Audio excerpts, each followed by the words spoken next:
Hi, Finn Jackson here. Today I've come to stand beside the River Thames, and I wanted to share with you two questions that you might like to think about over the weekend.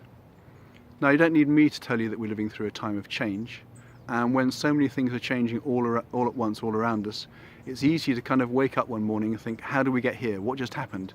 What's going to happen next? This has happened this year in two major votes on either side of the Atlantic. And it's also happened in other ways around the world at scales big and small. People are asking themselves, what's happened? How do we get here? What's going to happen next? And the fact is that nobody really knows what's going to happen next, because we're living through a time of change and anything can happen. So at times like this, I think it's really useful to ask ourselves two questions, both very simple. And the first one is, if I carry on living my life the way I'm living it now, doing what I'm doing, carrying on in the direction I'm heading, how is my life going to turn out? So you might like to think about that and write your answers down. And the second question is equally simple, and that is, how do I want my life to turn out?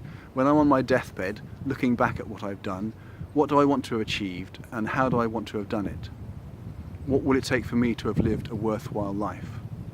And you might like to think about that this weekend and write your answers to that down as well. And then compare the two and see if you want to make any changes. And as you do that, it's really useful as well, I think, to remember that we're living through a time of change. And in a time of change, anything can happen. Have a great weekend.